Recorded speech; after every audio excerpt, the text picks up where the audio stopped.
the Bible. And how embarrassing that we can have a 6-hour argument over Christianity and neither one of us had actually just read the Bible. That's what I did. I the next morning at work, I downloaded a 78-hour presentation of the Bible. And I was working 40 plus hours a week. And so I thought, okay, I'll knock this out in 2 weeks. You go right to the easy ones, don't you?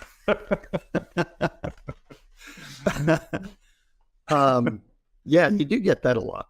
I mean, those, how can a loving God allow this much pain and this much suffering? And God clearly doesn't love us or it wouldn't be like this. And so either we have to believe that God really wants to smash us and hurt us and is an angry, awful God, or there isn't one.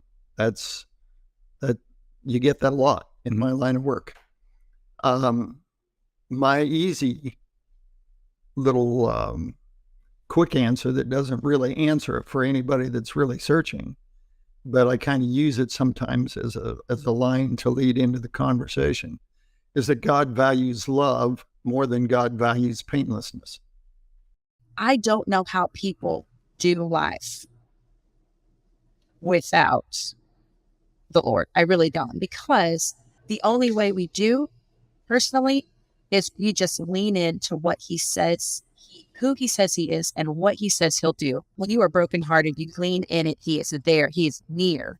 And when you experience that nearness, there's nothing like it. Sometimes people don't need thoughts and prayers. Sometimes people need like a hand. Mm-hmm. And sometimes people need like an arm on their shoulder. And we can oftentimes pray for somebody to go do that for somebody. But oftentimes we are the answer to those prayers. Hello, and welcome back to Moments of Light, a special series of Seeking Context looking back at the first 50 episodes of the show, highlighting moments when the bright light of our common humanity shone through in conversations with my guests.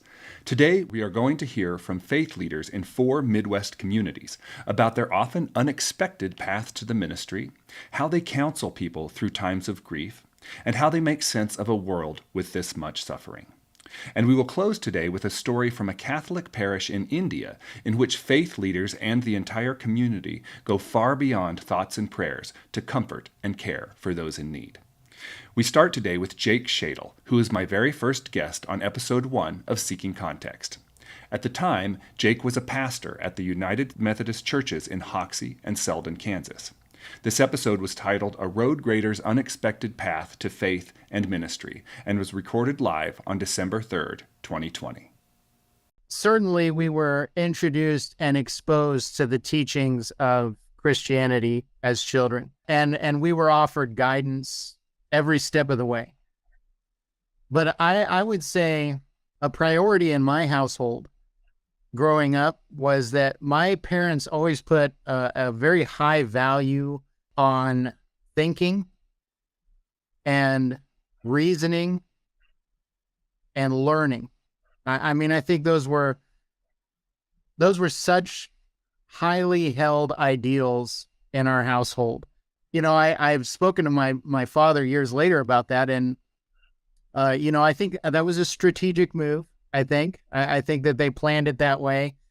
And he always said that God was very patient with him as he came to his faith, and he was encouraged to be patient with his children. And so yes, we all grew up in the church, and we all knew that Dad was a pastor. None of that was ever forced upon us. I at least on me. I mean, I know I'm the youngest, so maybe the older kids had a different experience, but I never felt like it was forced on me at all. In fact, it's kind of become a joke in the family now, but when I was, I don't know, maybe 13 or something, I was exploring different religions, and I even convinced my dad to let me say a Taoist prayer before we ate.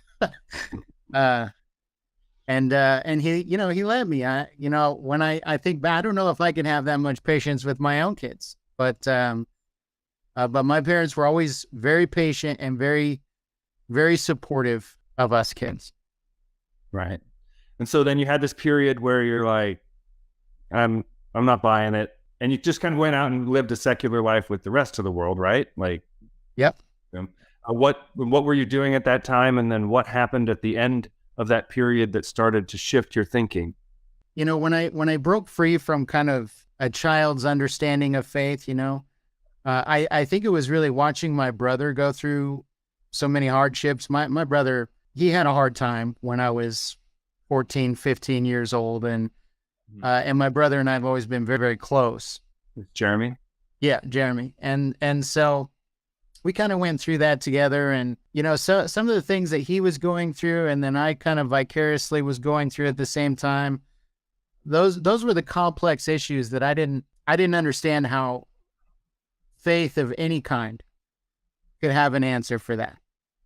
And so I just, I decided, okay, well, maybe we're alone in the universe. Maybe we're not. I really don't know. But one thing I do know is that I'm responsible for myself. I'm responsible for my actions and my decisions. And so, I asked myself, what do I want to be? Who do I want to be? And then I'll just go and do that for the rest of my life, And so I wanted to be a husband and a father, and I fell in love at a very early age. I met my wife when I was a sophomore in high school. And so we started going out. We were married when we were 18, which was 20 years ago, if you can believe that. And so, we were married for a couple of years, and then, we started having kids, and now we got 3 kids, Ethan, Lauren, and Sophia. And I guess it was probably around 2008. My wife and I had kind of built this relationship that was, I don't know, it was very secular. There was no faith in the home. Andrea was always a person of faith, but neither one of us really lived like that. We got married so young. I feel like we kind of grew apart a little bit, and our marriage fell on hard times, and so we separated. And that was really hard because, I'd always seen myself as a husband and a father. And when my marriage disintegrated, I didn't know what that meant for me or for my family, or I didn't know anything. And so during this like really tough time, it was like a year. It was just really, really hard. And we were on the brink of divorce. And my wife actually is the one who decided to kind of rededicate herself to her faith. And something happened in there, and she changed. She changed big time. I can barely describe it. She changed in such an incredible way that I couldn't not pay attention to it. I wanted to know how it happened. And so her answer was that she kind of rekindled her faith. And so I think that's probably what started me on the road of re-examining the idea that there may be some answers within Christianity that I had overlooked. Because you were road grading, right? So you were driving 8 or 10 hours a day? Yes. With time to just listen? Yeah, it was a unique situation where I was driving a road grader approximately 3 miles an hour down country roads for 8 hours a day, and if it snowed, 12 or 15 hours a day. So I just had all of this time in a cab by myself, and I decided it felt like a big waste of time, because I was just sitting there. And so I how can I make this time more valuable? And then that's when I got Audible, and I gave myself an education through audiobooks. And it was during that time I had this friend of mine, and we used to, I will say the word debate, probably argue issues of faith. And sometimes we would meet at IHOP or we'd meet at Pizza Hut. And I can remember we were having this conversation, and it was late. They were getting ready to close Pizza Hut. And this guy came up to us, and total stranger. Neither one of us had ever met him before. And he said, I've heard you two talking about religion this whole evening. And he said, I just wondered, have either one of you actually read the Bible? And how embarrassing that we can have a 6-hour argument over Christianity and neither one of us had actually just read the Bible. That's what I did. I the next morning at work, I downloaded 78-hour presentation of the Bible. And I was working 40 plus hours a week. And so I thought, okay, I'll knock this out in 2 weeks and then you'll know everything. And I'll know everything, right? And so I did. I finished it on Friday of the second week. You listened to the entire Bible. Yeah. 2 weeks. Yeah. Yeah. Which, Justin, that's a unique perspective that most people don't get, Who else? I want to know how many people have done that. Probably not many. You're right. Or the guy reading it, maybe, I don't know. But, like so much of the Bible is kind of mysterious and strange, like, Deuteronomy, Leviticus, Numbers, some of those books just, it's hard to read through those. But having read through those, and then 8 days later, I'm reading the New Testament, and suddenly I get to see there's correlations between the Old Testament and the New Testament. And I'm not sure everybody gets to pick up on that. Yeah. I'm finding out Keith has not read it in 2 weeks. Yeah. Well, he's, if he would just stay retired, he'd have the time to do it. But so I read the Bible in 2 weeks, and whatever questions I had about my faith, about my own personal faith, they were answered. And the truth that I didn't believe was in it, I found. However, a billion other questions popped up in my mind, like more than a billion, maybe. And so that was when I really started using the Audible account for a purpose. And there was no more classic literature, no more science fiction. It was systematic theology and church history and expositors' explanation of New Testament doctrine and early church fathers. And I mean, I went through every bit of it that I could find. Hundreds and hundreds of hours of just all the different denominations and biblical scholars just arguing about what it all meant. You were mostly looking at historical interpretations of the text. Yes. Yeah. But that's not to mean that I didn't look into different denominational interpretations too, because I did. And there for probably a good 6 or 7 months, I thought I was going to be Baptist. And, my dad, I don't know how he felt about that. There's a lot of good Baptists.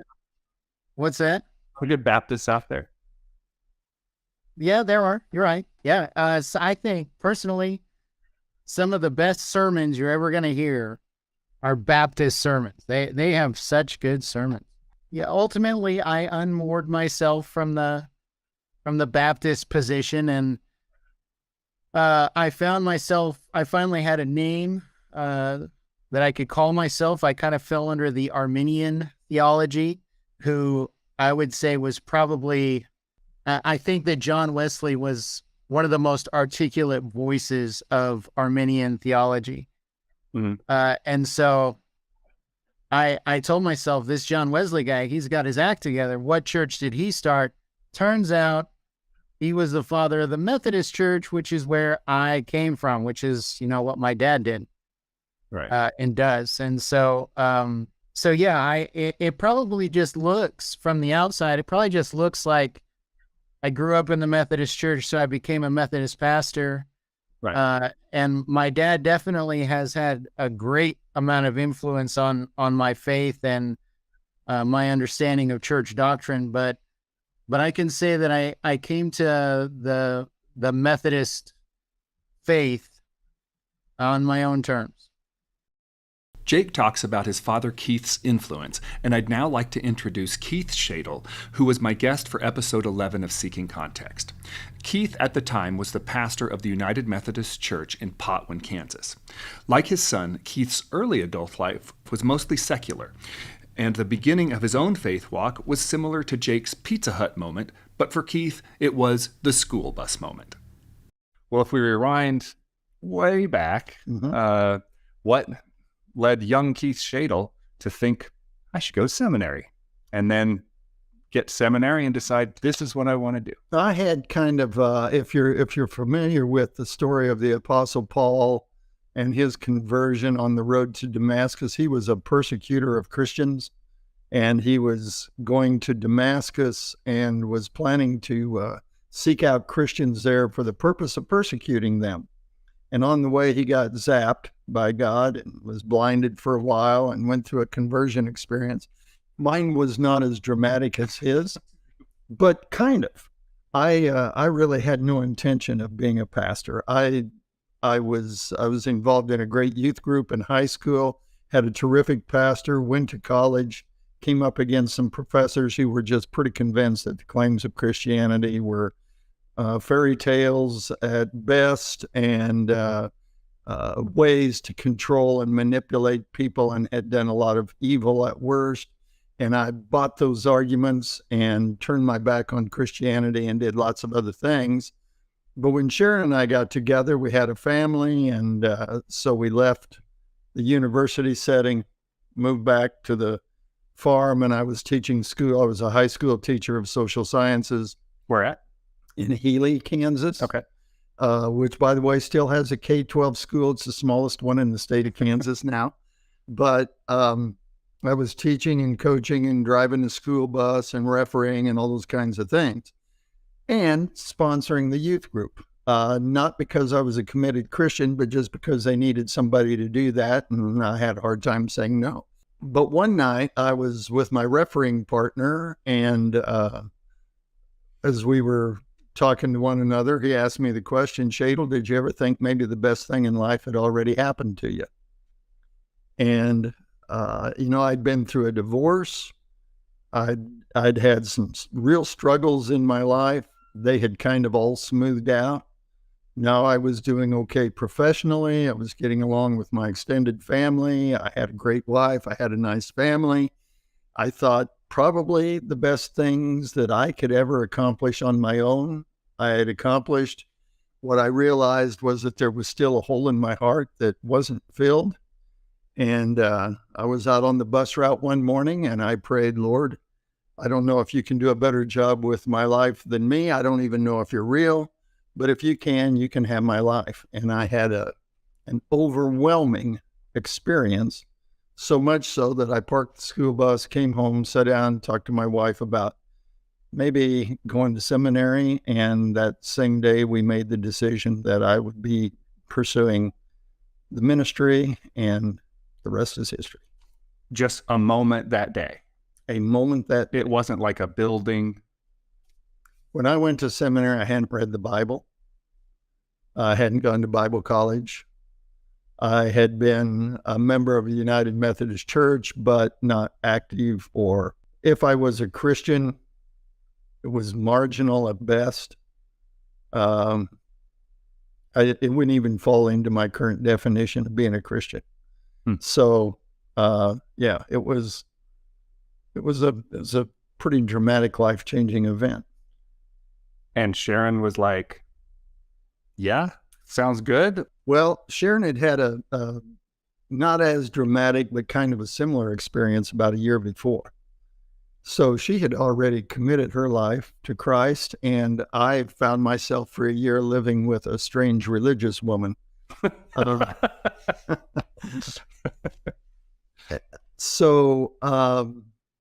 But it was interesting. I mentioned this to the church a couple weeks ago.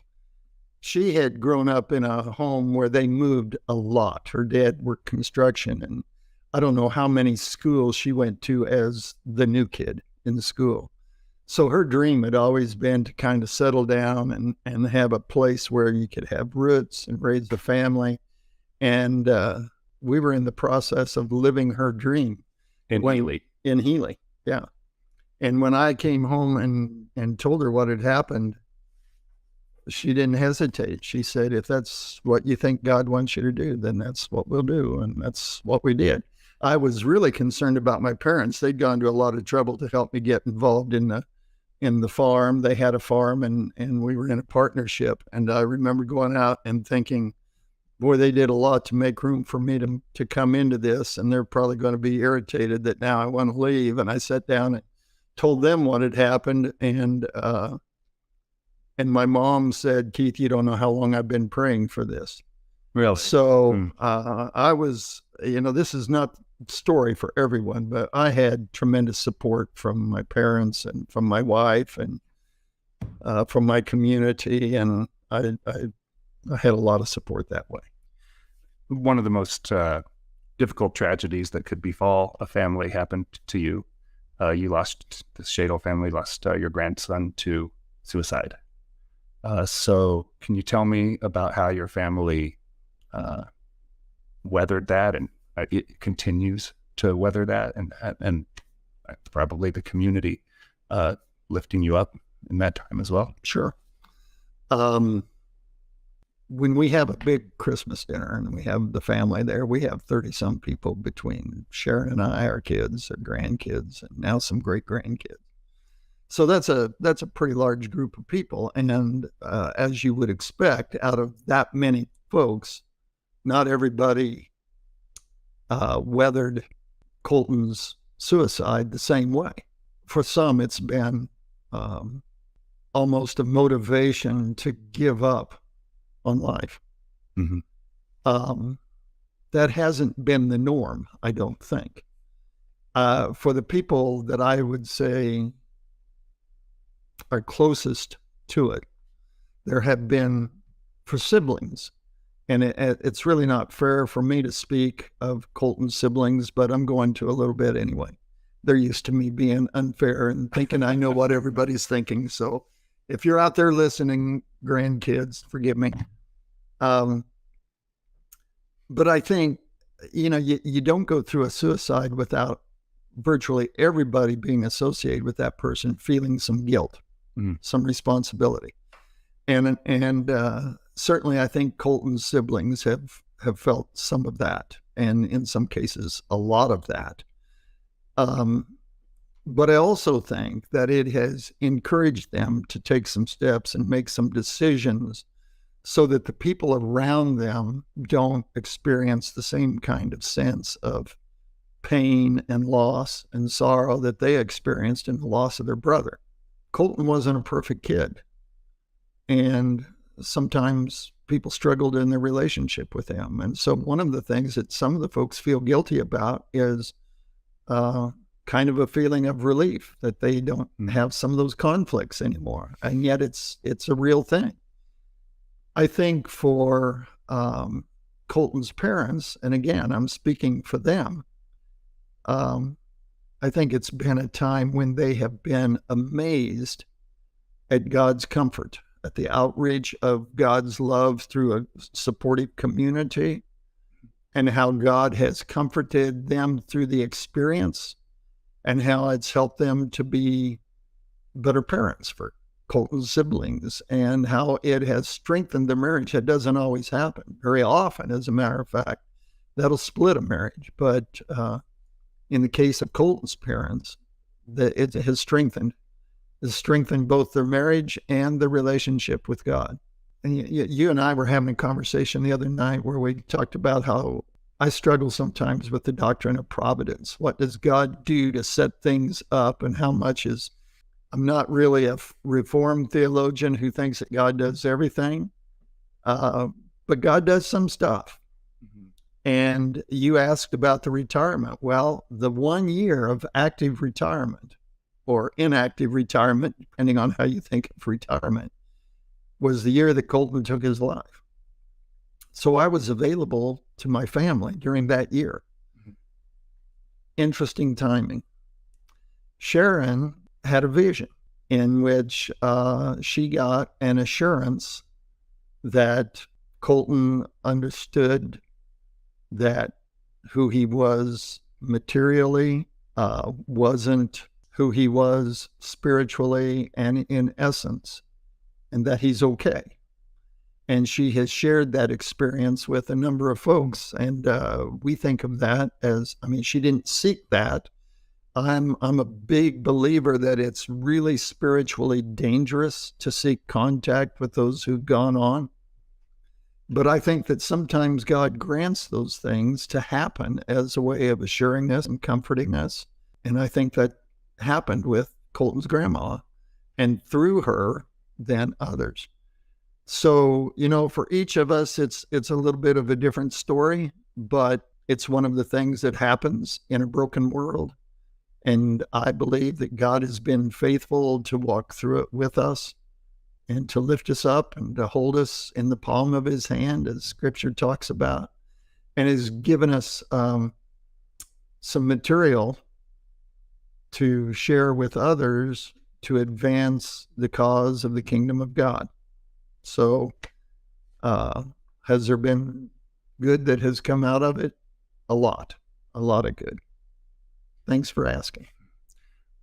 How do you address people that were like you before you went into the ministry and didn't believe? And I think lots of people struggle with when events like this happen, people you see suffering in the world. Like, what kind of God would set a system up like that? And, you know, if people pray and pray and pray, and then they lose the loved one that they were praying for.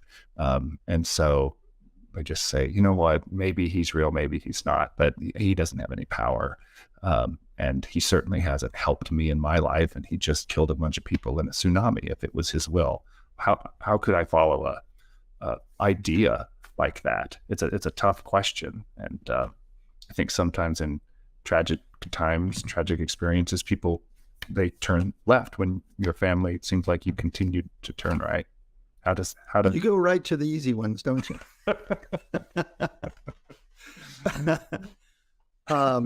Yeah, you do get that a lot. I mean, those, how can a loving God allow this much pain and this much suffering? And God clearly doesn't love us or open to be like this. And so either we have to believe that God really wants to smash us and hurt us and is an angry, awful God, or there isn't one. You get that a lot in my line of work. My easy little quick answer that doesn't really answer it for anybody that's really searching, but I kind of use it sometimes as a line to lead into the conversation, is that God values love more than God values painlessness. And I think that the creation was put into place. However you may think about the creation coming about scientifically, I don't think Scripture is a science book. I think it's completely trustworthy in the truths that it presents. But I think there is a line in the second chapter of Genesis that is really critical to the understanding of pain and the brokenness in the world. And that is that man becomes man, and by man, the term for man in the Old Testament is one that encompasses humanity. So I'm not talking about gender specific here. I'm talking about humanity. Mm-hmm. Humanity becomes humanity in God's eyes when God breathes life into us. The same word for breath is also translated spirit.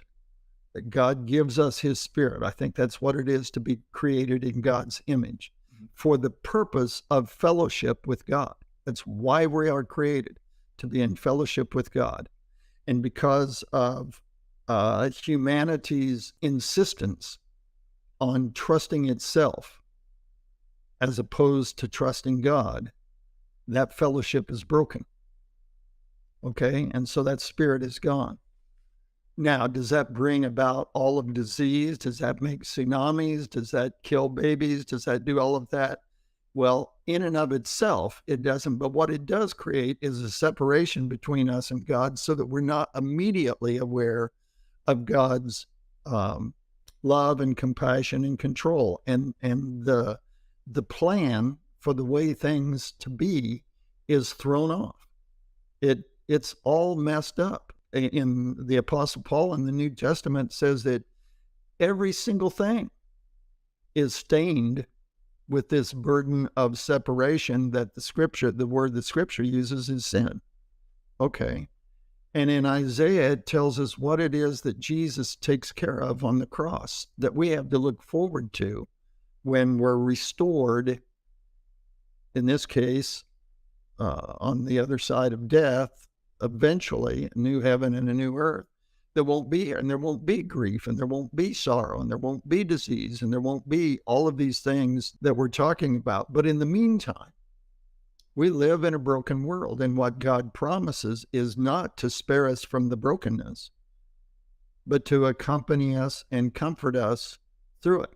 So, does God kill babies with cancer? No. Cancer kills babies. But God comforts us in the loss, and God cares for the spirit of that child. Does God kill 1,000 people on a beach with a tsunami? No, tsunamis happen when the earth trembles and people die, but that death is what we think of as that death of that separation of the life force. That's a misunderstanding in our mind. The spirit is eternal. The essence of every one of those people is eternal. And so whether we die from a tsunami or whether we die from a gunshot wound or whether we die because we're 110 or our bodies are worn out, I have a good friend, Reed, who has taught me often to say, ain't none of us getting out of here alive. We live in a broken world. But if we put our trust in him, then our essence is completely safe. And so if your mom died of cancer or was shot and killed and you really miss her, God understands that. And if you put your trust in him, he'll comfort you and he'll take care of her until you're reunited. She's just as safe on the other side as she is here, and she was going to die one way or the other. About a month after my conversation with Keith, I visited Melissa and Corey Jones at CF Paris, a non-denominational church in Paris, Texas. Melissa was a good friend of mine from grade school, and I was curious how she and her husband had found their way to the ministry. I learned in our interview that they had been invited to lead CF Paris when it was just 40 members and had grown that congregation to over 1,000 people. Corey preaches on Sundays and Melissa leads the music, and they both share responsibility for leading their flock. In our interview, Corey and Melissa explain how they have dealt with loss and grief in their own lives and how they counsel people through those difficult times. Well, so to turn a little more serious, so Corey, your parents passed away when you were young, and Melissa, your sister's husband, passed away last year from cancer, kind of in the prime of his life, age-wise. And so I'm curious to know on a personal level, how has times of great personal loss affected your faith and approach to your ministry? And when you are counseling people through periods of grief, especially for someone that loses a loved one before their natural tide, how do you provide comfort in those situations? Yeah, my sister and her family just lost Paul about 6 months ago, which was, he was ill, and we knew that we were going to lose him this side of heaven, but it didn't make it any easier, and actually we've had loss through our whole journey of stepping out. That first time we stepped out and we left Kansas and we went to Harlingen just to get out there and knowing that God had more for us. We were in our first year of marriage, and on the drive down, we didn't know that we were expecting our first child. And the day that we arrived at Harlingen, I was hospitalized, and we were probably about 9 weeks pregnant, and I had an ectopic pregnancy. And so my first experience into stepping out in faith was loss, because something that I had waited, I was in my late 20s, And I had waited my whole life, and I saw God, starting to line up my personal life for me.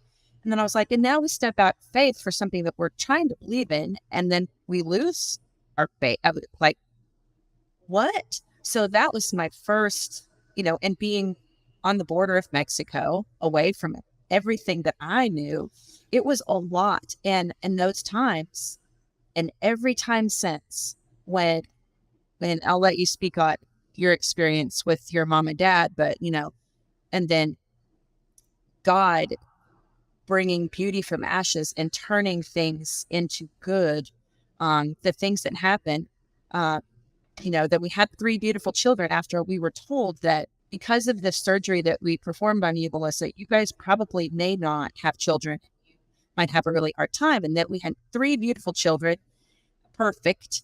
Now they're teenagers and they're not perfect, just like us. But anyway, we just saw, how God would turn that around. And then losing both of Corey's parents coming here. And as soon as we were in that small group of 40 people, there was an immediate loss of a very young man, an 18-year-old man in our congregation, which was tragic. And his girlfriend, they were both in our church. And so and then there was loss after loss after loss in our small 40 that needed. And we knew that God had brought us there to just be there for them in times. So, and then with losing Paul and everything, I don't know how people do life without the Lord. I really don't, because the only way we do personally is we just lean into what he says, who he says he is, and what he says he'll do. When you are brokenhearted, you lean in it. He is there. He is near. And when you experience that nearness, there's nothing like it. And it just gives you enough light for the next step, enough for the next, the next thing. So your question as to when we counsel people, which we do all the time on a daily basis, we can counsel them not only from our experience. Sometimes that's the only thing you can say. I know nothing on paper makes sense. I know he says he will do it, but until you experience his comfort and his peace and all that that comes from just following him and seeking him and drawing near to him, he will draw near to you. That is what we say. Like, we've lived it, and it can't be explained sometimes. You just have to share. Like when Jesus healed the blind man, but he was like, I was blind and now I see, like I was hurting and now he has replaced all that with hope of the future. And that you can it's not for no reason, things don't happen for no reason. I really truly believe that. So we can, help others through the same thing, because it's life and it ain't easy and it's not getting any easier. And so we just have to build relationships with people, and everybody is going through so much of the same thing that we have to glean from the people that have walked it and have hope for the future and where that hope comes from. Yeah. And with that, there's a misconception, I believe, that people feel if there's any falter or any question, then that represents a lack of faith. Doubt. Yeah. Yes. But I disagree. I think you can't have faith without doubt. There's moments where faith is messy. It's not guaranteed. There's no guarantee of what, if it's guaranteed, it's no longer faith. So everything's a step out. And in dealing with loss, so we preach, it's refrigerator magnet. It's Jeremiah 29:11, for I know the plans I have for you, says the Lord, plans to prosper you, give you a hope in the future. We state that everywhere.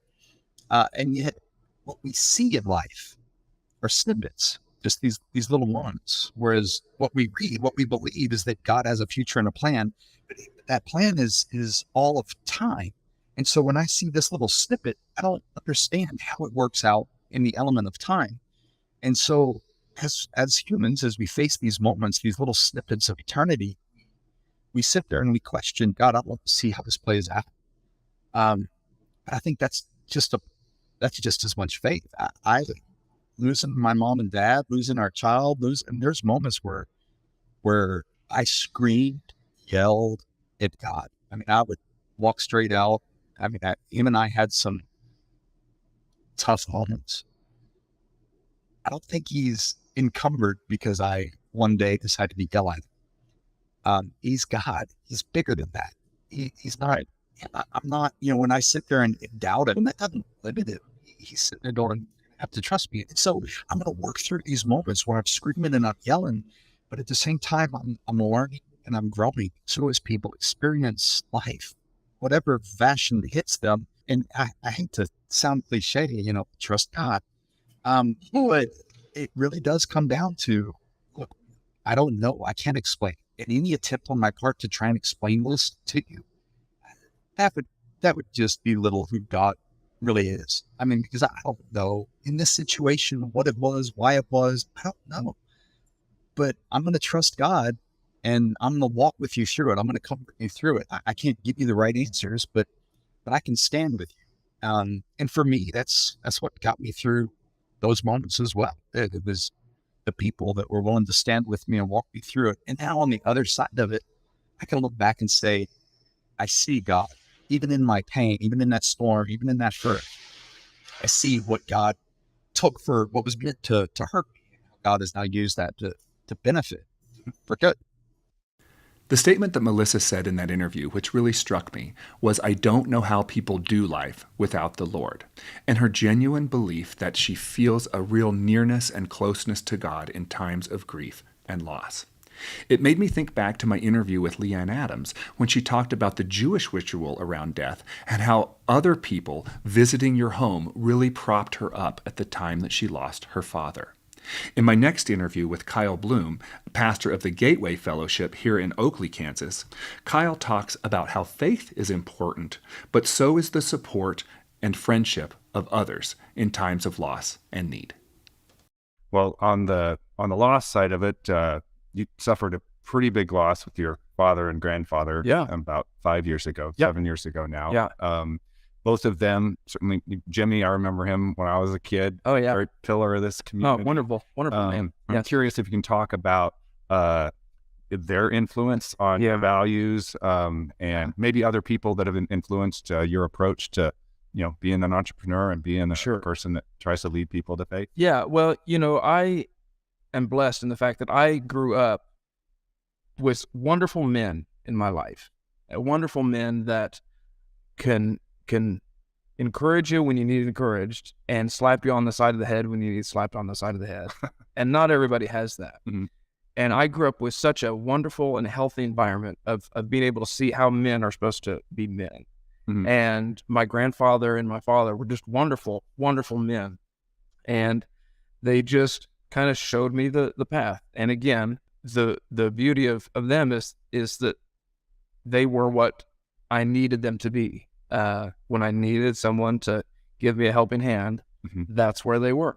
When I needed, even if I didn't realize it at the time, when I needed somebody to hey, you need to get your head straight, right? That's where they were. And so, I just been so fortunate. Not everybody has that.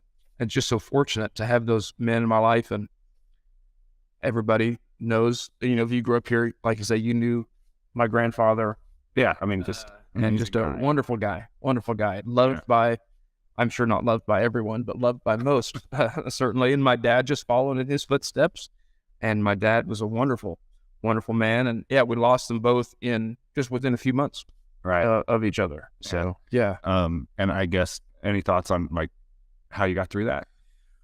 Well, loss is a process, and people process loss differently. I'm not known as an emotional person. I'm pretty straight-laced, but this isn't a surprise to anyone. I lean on faith, as a person of faith. Faith becomes real when life becomes real.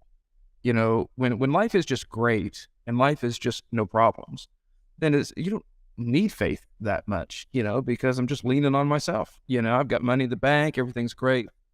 But when kind of the bottom falls out, then your faith really becomes real, and it grounds you, and it lets you know, do I really have faith, or am I just trusting in myself?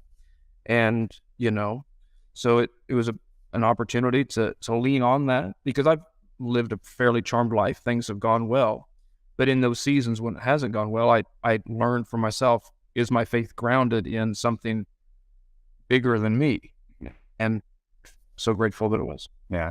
I'm curious, just because of some personal conversations I've had recently, some friends that said they lost their faith, and when the bottom fell out, they didn't find their way back. Sure. And then when you see people in your community, do you have words for them on how you can kind of, you become homeless, something really bad happens to you, and you feel like nobody is looking out for me. Right. How do you kind of approach those situations with people's feelings? Well, I mean, those are real things. And, it's easy to minimize that, and to, the famous preacher words or faith words, well, we'll be praying for you, and, thoughts and prayers and those type of things. But sometimes people don't need thoughts and prayers. Sometimes people need like a hand. And sometimes people need like an arm on their shoulder.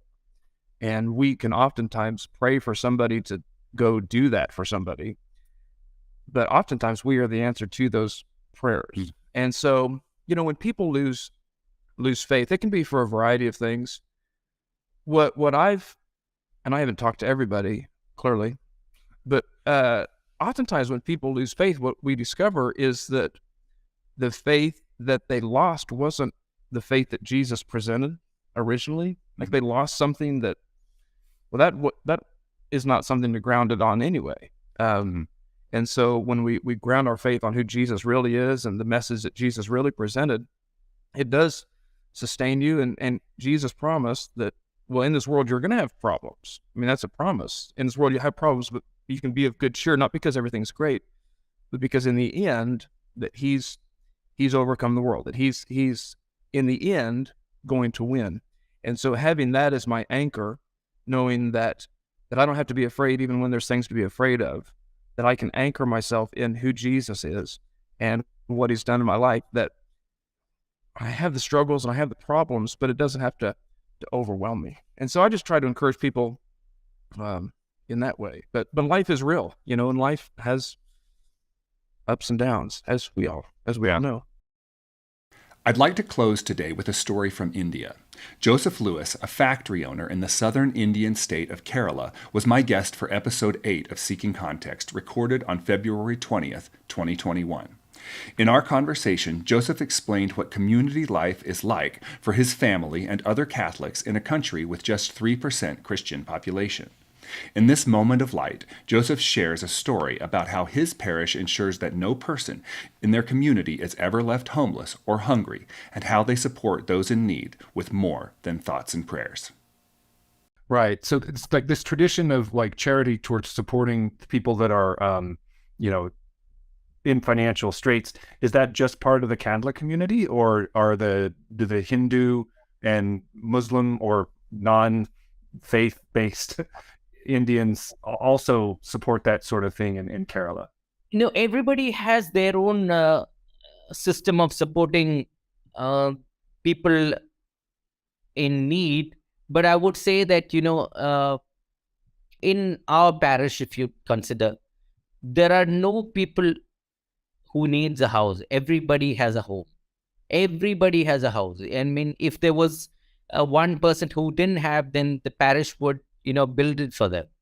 So if there was somebody who needs assistance in books, yes, if you would just go to the parish priest and tell him, I cannot find money to buy the books, he would just tell it in the church that, we have 10 families who are looking for books. Would there be anybody who can help? Then, people would come. But that is not all. I would say that, we have some kind of real nice things. Like, for example, 2 weeks ago, we had a collection for a person who was diagnosed with cancer. So, they needed about 1.8 million rupees, that is close to $30,000. And the initiative was taken by a priest, not the parish, but a priest in the town. And he said, we'll just collect from 4 or 5 localities, and then, it was done in 4 hours. And everybody, irrespective of Muslim, Hindu or Christian, everybody supported that cause, and it was collected in less than 4 hours. And That is amazing. yeah, and the same thing happened last year. It was for a Hindu, and same thing. It was the initiative was done by a priest. So, irrespective of their religion or caste, if somebody is in real need, and if somebody can take the initiative to collect it, then things can happen very easily and quickly. Wow. And is that all cash? Do you, like in the United States, people set up a GoFundMe page on the internet? How does that physically work? Are people just giving money to the priest and he gives it to the family? Or No, it's not the priest. The priest, he only takes the initiative. There's a group of people. They would separate that group to different localities, and then they will go to each and every house. And you could collect his cash, you could collect his check, you could put it in a bank account, and then they will give you that statement. Right now we get statement on a WhatsApp. In that group we get, this particular day collection in each locality we collected so much. The amount was 30,000, but they collected more than 30. They collected close to 34. That's great. And I'm sure that the recipient is very thankful. Yes. These moments of light from Jake, Keith, Melissa, Corey, Kyle, and Joseph give me a real sense of gratitude for the love and compassion that each shares with their own community. After enduring the pandemic, when so many of us lost loved ones, and almost all of us felt that acute sense of loneliness and despair during a time of self-imposed isolation, I hope more of us can find the faith and comfort of a loving God that Pastor Keith and Melissa Jones describe. In the Sermon on the Mount, Jesus says, "Blessed are those who mourn, for they shall be comforted." I am also hopeful that more of us can be inspired by the example of Joseph's community in India, who, as Pastor Kyle suggests, go beyond thoughts and prayers to provide the comfort that a divine spirit inspires. When you feel the ache, feel like you're dying, just know that I will be there by your side. When you feel like giving up, there's no more trying, just know that I will be your guiding light. Put faith in me, trust in me, just know that I'm there. Just walk with me, talk with me, yeah. I'm here for you when the light is gone. I'm here for you to help you carry on. I'm here for you when the road is long. Just know that there is nothing you can't do. I'm here for you.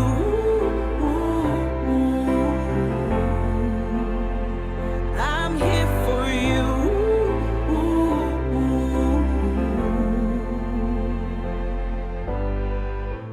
When you're broken down and feeling tired, I will be a lighthouse in the dark. And when it's hard to breathe and the room goes silent, I will be the whisper where you are. Put faith in me, trust in me, just know that I'm there. Just walk with me, talk with me, yeah. I'm here for you. I'll help you get through. I'm here for you when there's mountains to move. I'm here for you. There is power in you.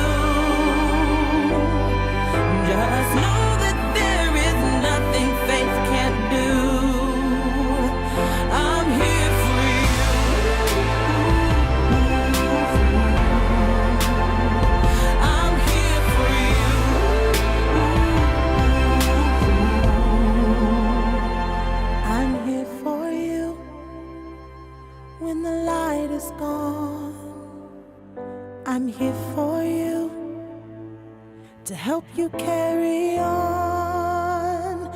I'm here for you when you're not strong. Just know that there is nothing you can't do. I'm here for you. I'll help you get through. I'm here for you when there's mountains to move. I'm here for you. There is power in you. Just know that there is nothing faith can do. I'm here for you.